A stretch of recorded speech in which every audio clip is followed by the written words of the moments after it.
In 1984, October, beautiful time of year, I was in the area behind Our Lady of Lourdes Grotto, where there is a large population of black locust trees. I was working with Joe Eby, our forester and mentor, and I said to Joe, do you think we could make a large outdoor crucifix and make it a part of our spirituality center?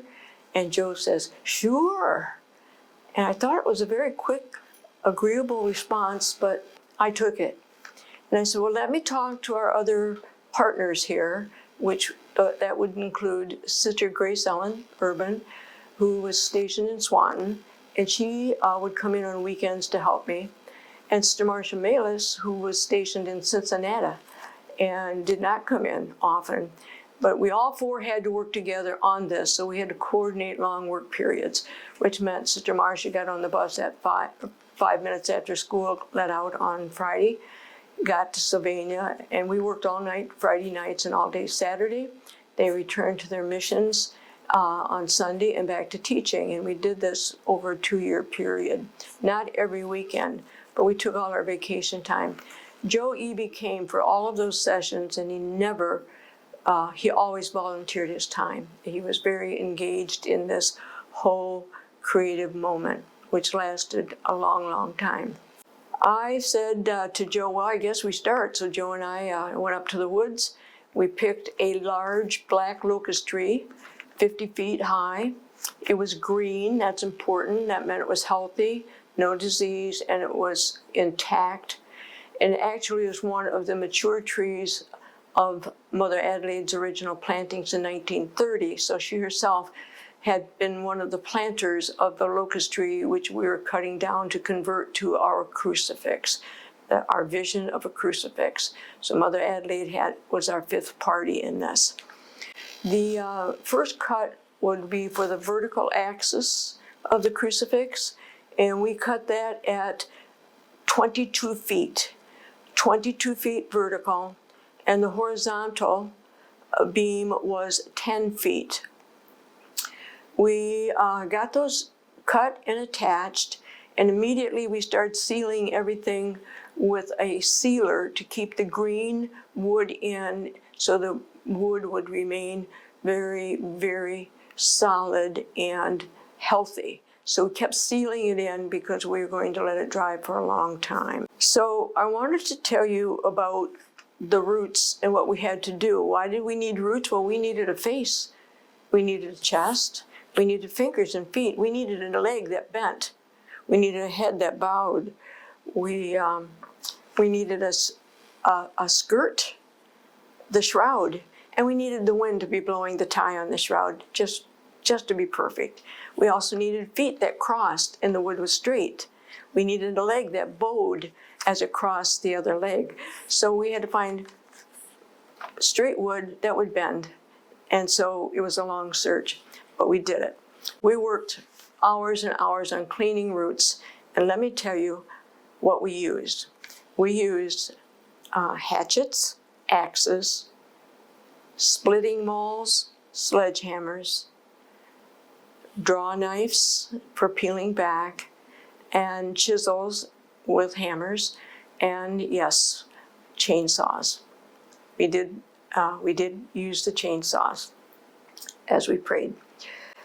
Finally, our work started taking shape, and we weren't sure, but it kept taking shape. I want some specifics here. The face, if I can show you, a root is a flare like this where the tree grows up. Well, we got just this much of the part of the tree. So what we did was turn the root upside down to get the flare roots to become something of a shoulders that we could build up.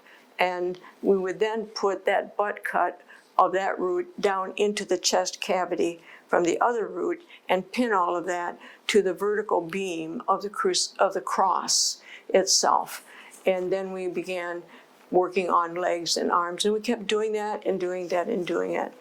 And finally, we had an 8-foot body that weighed, estimated weight was 800 pounds.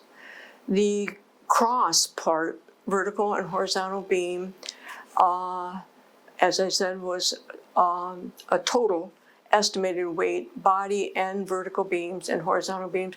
We got it between 1,500 and 1,800 pounds. We had the vertical log when we ended up putting it in the hillside.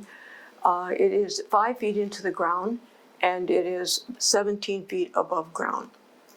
In addition to that, we had done all this work in the shop, which means we never saw it standing up. So the day that we went to take the crucifix over to the hillside, where it is now today, when the winch picked it up and it was dangling in midair, we were literally praying out loud that pieces would not start dropping off as we drove around the north end to insert the crucifix into the spot that we had prepared. It went in beautifully, and it was up in about 20 minutes, no problems, thanks be to God. And it was just the 4 of us and 6 men who volunteered their truck with the winch, etc.